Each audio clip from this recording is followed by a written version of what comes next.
Hey, friend, welcome back. We are here for week 12 of the Love is Mini series. How is it already 1 week away from the end? I don't even know. This is kind of crazy, but I really hope that you're enjoying it so far. This week, we're talking about how love is always hopeful. Some translations say love hopes all things or love always hopes. Personally, I love this one, so I am excited to get started.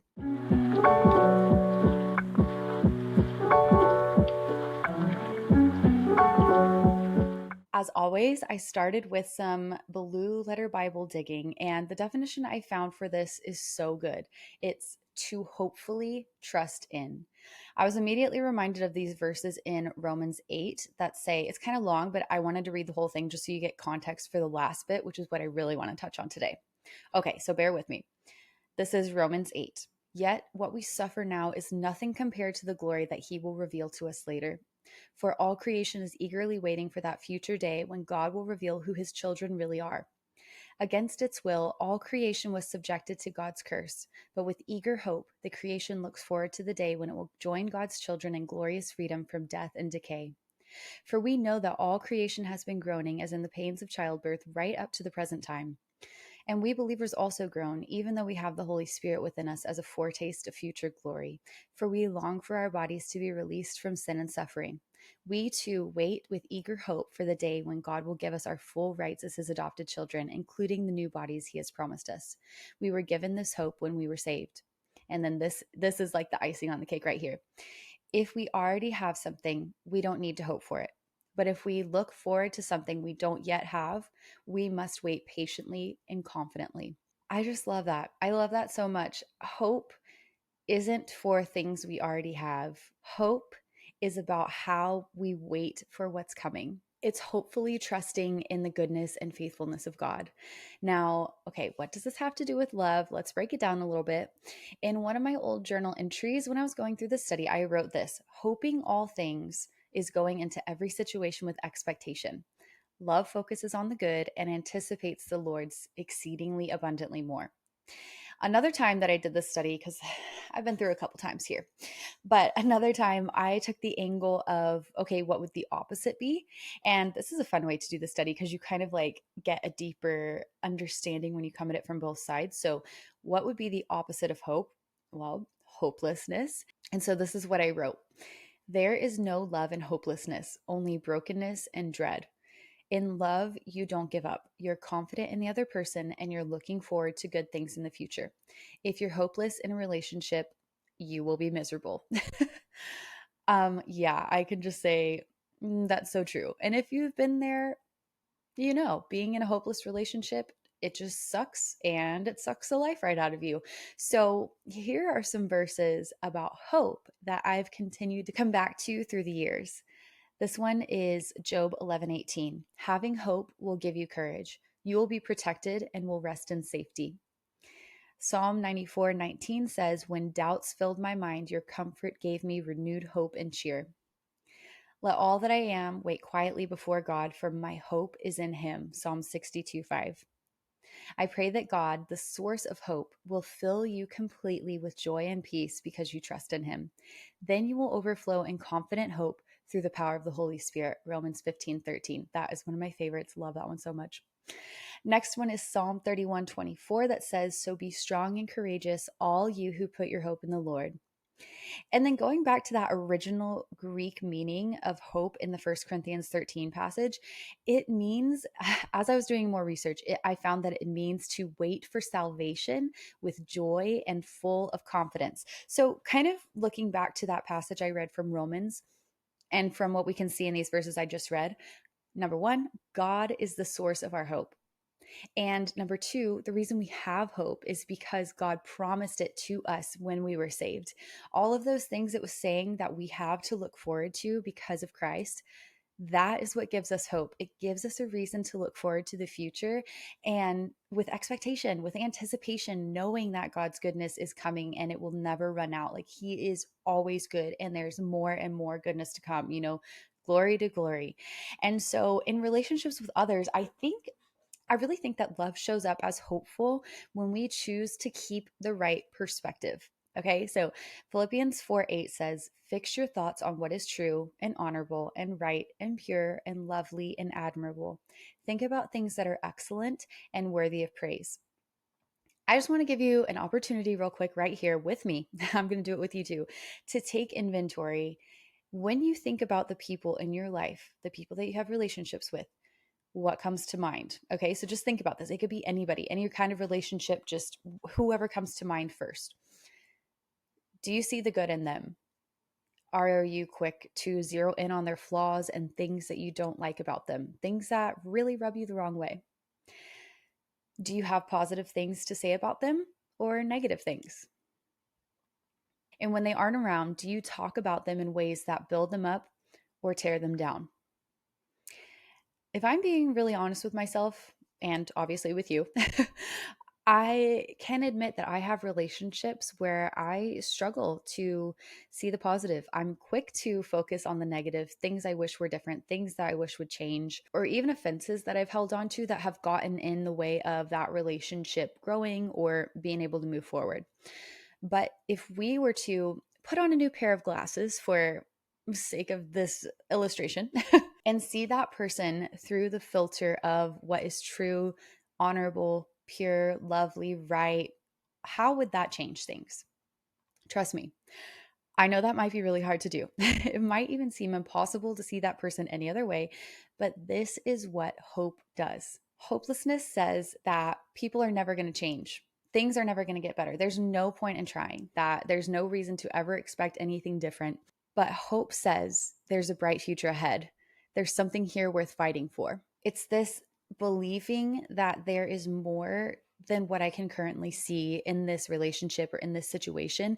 And it's choosing to trust that God is still working all things together for good and remaining confident in his faithfulness when things don't make sense to me and in my own understanding. It's definitely a different approach to life and to relationships, but hope really does give us strength when God is our source. I talk a lot about this idea in my book, Waking Up, Living Open, which, by the way, can I just hold on just for a second? Let's really quick. This is a side note, unrelated tangent, but something I'm just excited about. For so long, I have had so many people tell me that they've been confused or have had trouble finding my book, Waking Up, because it's under my maiden name, Hannah Walton. But I've got good news for you, friend. Look at this. Well, if you're watching on video, you can look at this. We got a new cover and it is, can I just say, beautiful. My friend Morgan from Native Brush Design did this and I just can't get over it. But it has my legal name on it, Hannah Hughes. So that's really great. But yes, if you don't have a copy of this one, it's now available with my actual name in an updated cover. Everything inside is the same. I leave room on the margins for note taking and underlining and basically just like making it totally your own. But yeah, I was super proud and excited to have this back in the world and just with a facelift, because I did that with the Love Is book a couple years ago. And now this one looks just very beautiful and I just love it. Can't get over it. So, anyway, back to what I was saying. I talk a lot about this idea of hopelessness in my book, Waking Up, because if you didn't know, it's about my story and my struggles with depression, anxiety, eating disorders, just low self confidence, my struggle with faith and my journey with God, and learning that my story is powerful and why it's so powerful to share a testimony. So, in that book, a big theme in my story before Jesus really changed my life is hopelessness. Like, I really did not have any hope for my life and for my future. So, something that I wrote during that same time period that I was processing everything in my book is this: if the enemy can get you hopeless, he's got you. There's power in our hope because hope is from God. Hope changes our perspective and it can change our circumstances. After all, faith is the substance of what we hope for, and our faith can move mountains. And if you're feeling hopeless right now, I just want to say, first of all, I get it and I feel for you because I still have hard days where I'm like, oh my goodness, I cannot see past this mountain. I cannot see a light at the end of the tunnel. But I just want to encourage you, there is hope. And I want to ask you, if you feel hopeless, where are you putting your hope? Where are you getting your source of hope? Because if you're putting your hope in a job, in a relationship, in a degree, the next big thing, you're going to end up probably feeling pretty disappointed, and it will always come up empty because God is the only source of hope that will never, ever, ever disappoint us. And so for this week's challenge, it may seem a little random, okay, but hear me out. I want to challenge you to focus on gratitude. Before you click out of this episode and you're like, yeah, I've heard it before, I'm done. Hear me out, okay? So gratitude is magic, honestly. But really, hopelessness cannot survive in an environment of gratitude. It just can't. Because think about it. If you focus on the goodness in your life and you focus on little wins throughout the day, like even the smallest, tiniest things, it will shift your perspective so quickly, and it will help you just realize how much goodness still is in your life. It will shift your focus back on God, and God is hope. So even though it probably sounds really cliche to say, oh, just do a gratitude list, if you haven't done it or you've tried it before and you haven't done it in a while, I just want to say, what if you committed to 7 days of gratitude this week with me? What if we just do it together? 7 days of gratitude. And it doesn't have to look any certain way. It could be just waking up and saying a prayer of thanks to God for like whatever comes to mind. Little things throughout the day, little things from the day before. Simplest things like, Lord, thank you that I have somewhere to live. Thank you that I have a phone. Thank you that I have a job. Thank you that I have a family.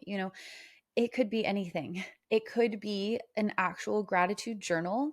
It could be making a list of things at the end of the day that were little wins or just good things that made you happy, things that you're grateful for. However you want to do it, I just really want to encourage you to try it. Just 7 days, okay? And just see how quickly your perspective changes. And I think you'll be amazed, really, because it's so easy to be like, ugh, I've heard it before, like the gratitude thing. It doesn't work for me. Like, I just don't have time for that or whatever.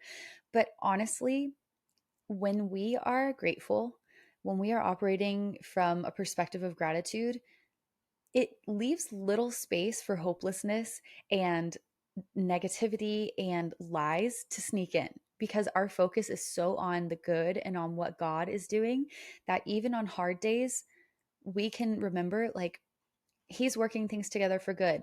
I may not have this situation sorted yet, but here's 100 other things that are going well for me that I'm so, so grateful for.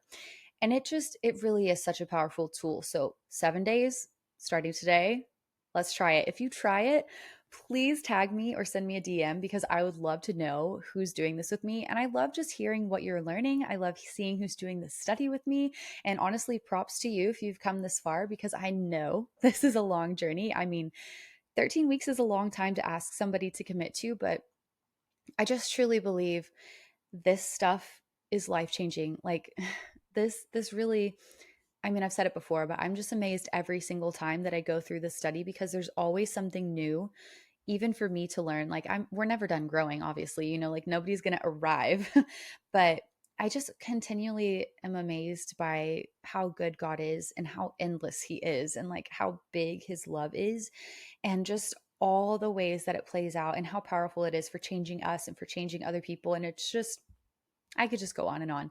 But really, that's all I've got for today. I cannot believe next week is the end. We've made it so far, friend. Hang in there. So let's practice 7 days of gratitude starting today. Tag me if you do it. I would love to see what you're grateful for. And then come back next Monday for the last week 13 of the Love is Mini series. Thank you so much for joining me today, and I hope you have an amazing week. Thank you so much for taking time out of your day to tune into another episode of the By Word Show. I love having you here, and I'm so thankful for your support. Don't forget to share a screenshot of this episode to let me know you were here. I can't wait to talk again soon, but in the meantime, be sure to come hang out with me on Instagram, and remember, I am cheering you on.